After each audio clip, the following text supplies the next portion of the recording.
आजचा विषय आहे साधनेत किंवा कुठलेही लक्ष्य उद्दिष्ट गाठण्यात सर्वात महत्त्वाचं काय? आणि याचं उत्तर आहे मनाचं लक्ष, मनाचा फोकस. कसा ते आपण आज समजून घेऊ आणि त्यानंतर मनाचं लक्ष, मनाचा फोकस वाढवावा, कॉन्सन्ट्रेशन वाढवावं, यासाठी आपण आज मेडिटेशन करू.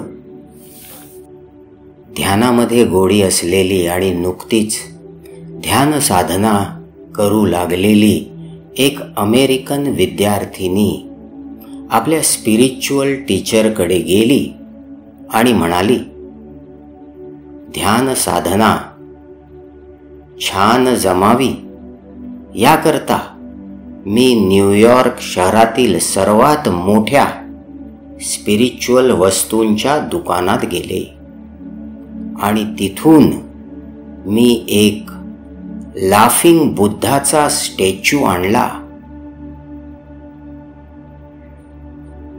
आणि एक कासवाचा स्टॅच्यू आणला ज्याच्या पाठीवरती पिरॅमिड बनलेलं आहे, आणि एक खऱ्याखुऱ्या मोत्यांची माळ आणली जे मोती रेशीम धाग्यामध्ये गुंफले गेले आहेत. आता मला सांगा, या प्रकारे ध्यानाची खोली सुशोभित केल्यानंतर मला खोल खोल ध्यानाची अवस्था प्राप्त होईल ना, आणि मला आत्मज्ञान मिळेल ना?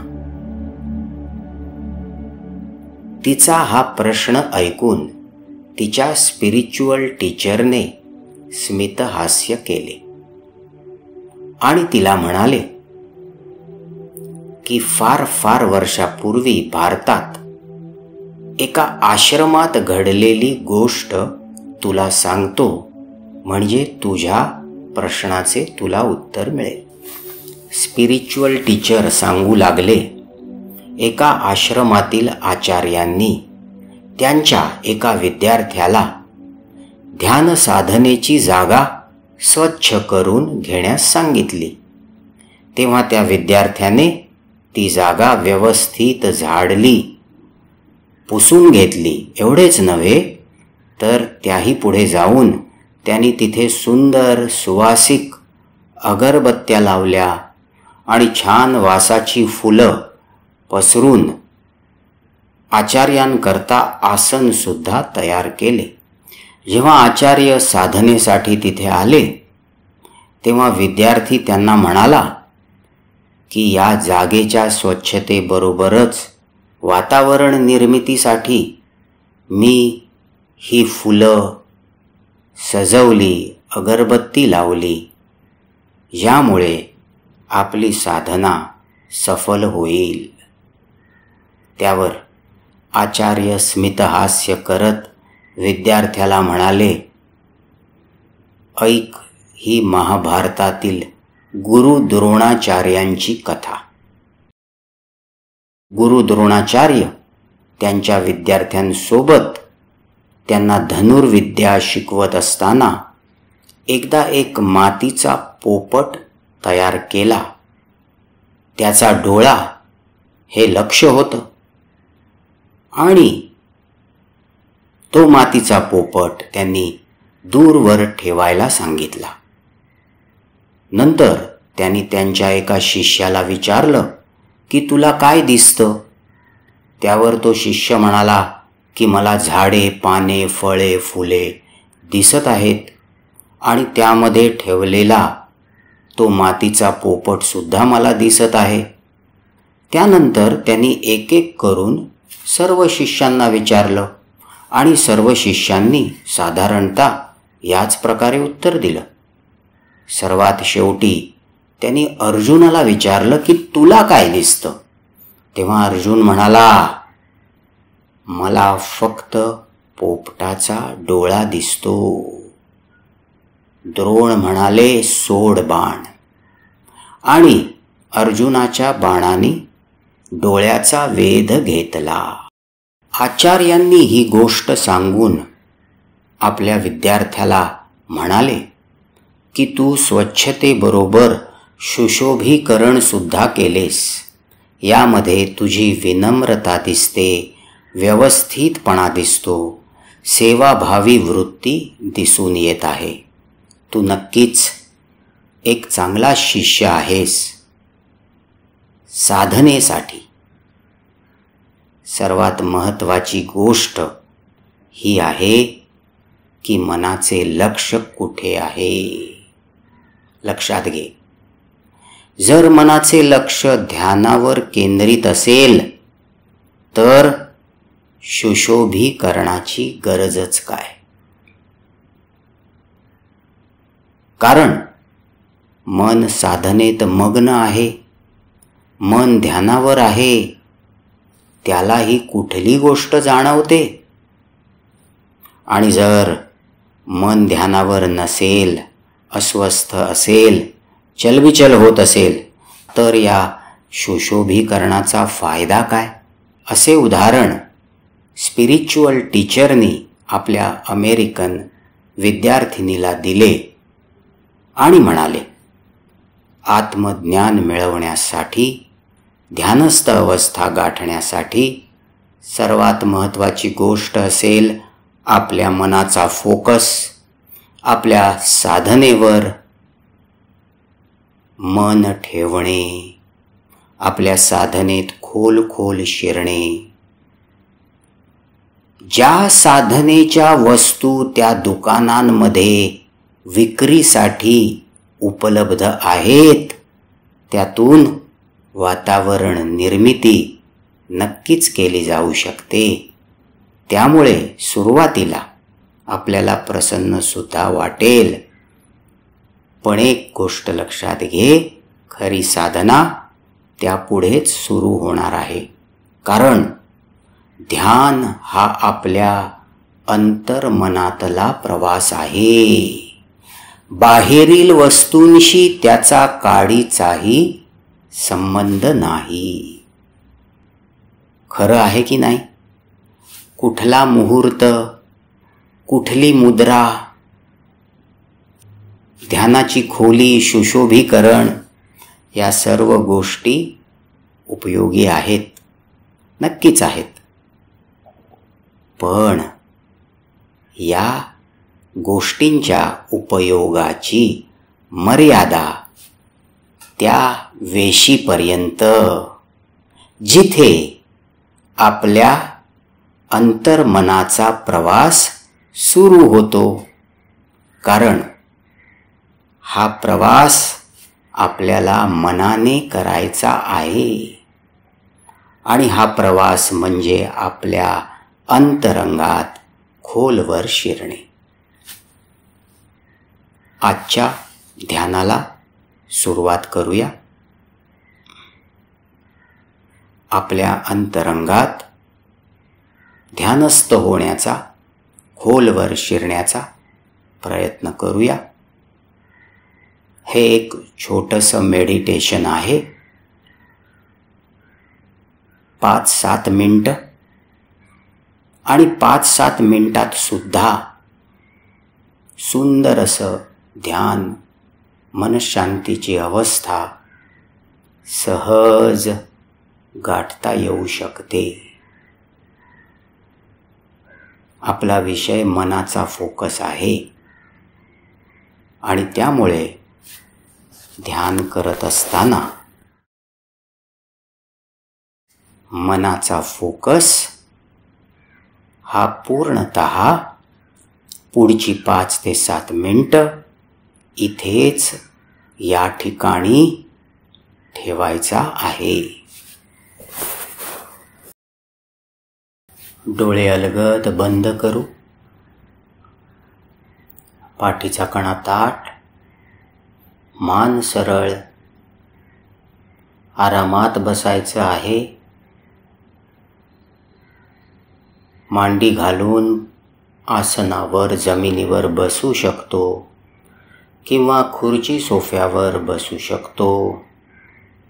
पुढची 5-7 मिनिटं शरीर रिलॅक्स आणि मनाचा फोकस हा ध्यानावरती. डोक्यापासून ते पायापर्यंत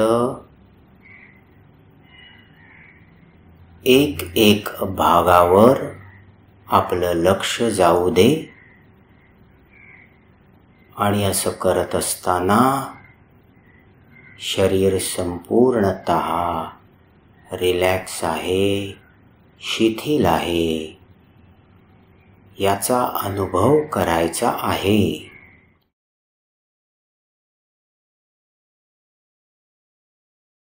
डोकं, चेहरा, मान, गळा, छाती, पोट, पाठ, कंबर, मांड्या, गुडघे, पोटऱ्या, पाय, हात एक एक करत नजर फिरवूया. सर्व काही शिथिल आहे ना याची खात्री करूया. कुठे काही ताणतणाव जाणवत असेल तर त्या भागाला सूचना द्या. शिथिल हो, रिलॅक्स हो.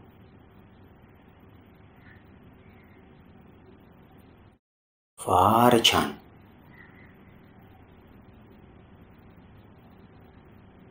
बघा, शरीर संपूर्णतः रिलॅक्स झालेलं आहे.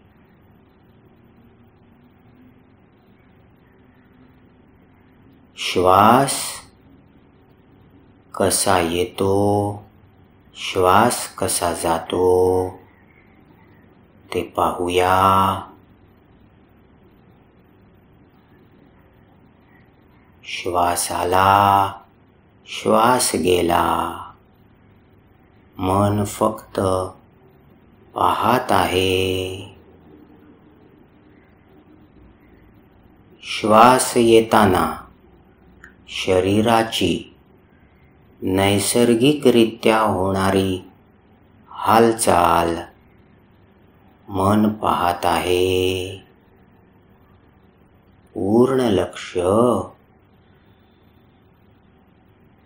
या क्षणाकडे. श्वास आपोआप येतो आहे आणि श्वास आपोआप जातो आहे. येताना नाकाला स्पर्श करत आहे. जाताना सुद्धा नाकाला स्पर्श करत आहे. बारीक सारीक गोष्टी आपण टिपण्याचा प्रयत्न करू.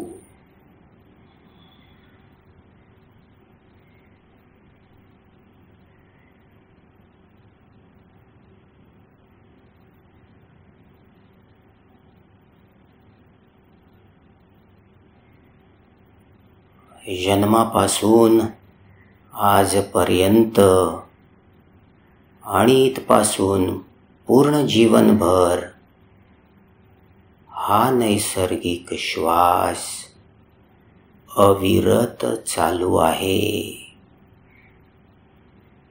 आणि आपलं जीवन सुरळीत चालू ठेवण्यासाठी अविरत ऊर्जा आपल्याला देत आहे. प्राणवायू आपल्याला देत आहे. आपलं शरीर, आपलं मन सुरक्षित ठेवत आहे.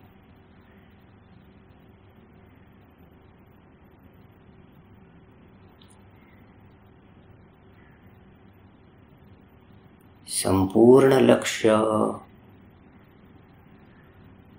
आपल्याच श्वसन क्रियेकडे.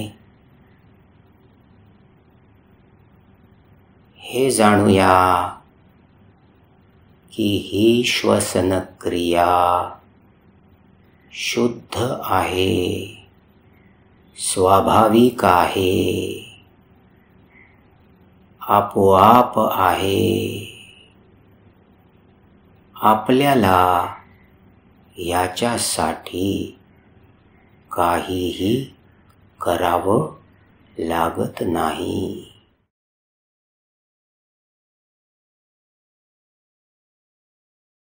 शुद्ध श्वास सुरू आहे, निर्मळ श्वास सुरू आहे.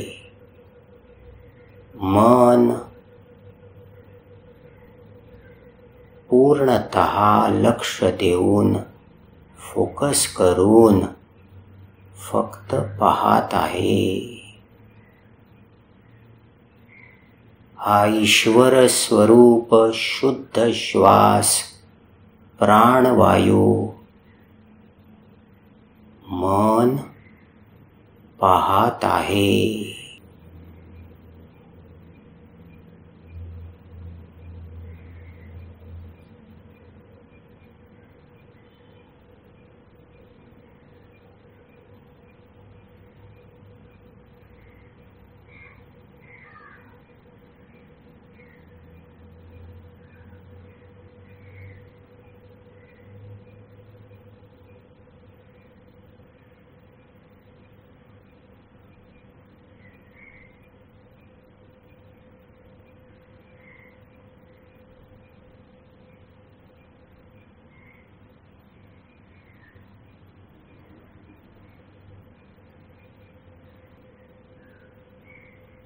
फार सुंदर,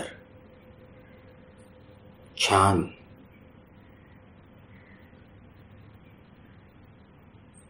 ही खोल अशी ध्यानस्थ अवस्था आहे. मन शांत, मन सजग, मन सचेत, मनाचा फोकस आणि शरीर रिलॅक्स. काही मिनिट इथे राहू, या शांतीचा, या खोल अशा ध्यानस्थ अवस्थेचा अनुभव करू.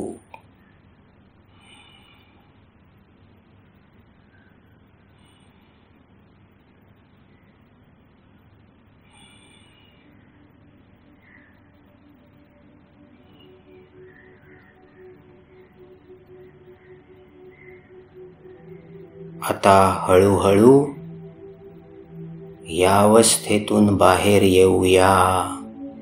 पुन्हा एकदा जागृतावस्थेत येऊ.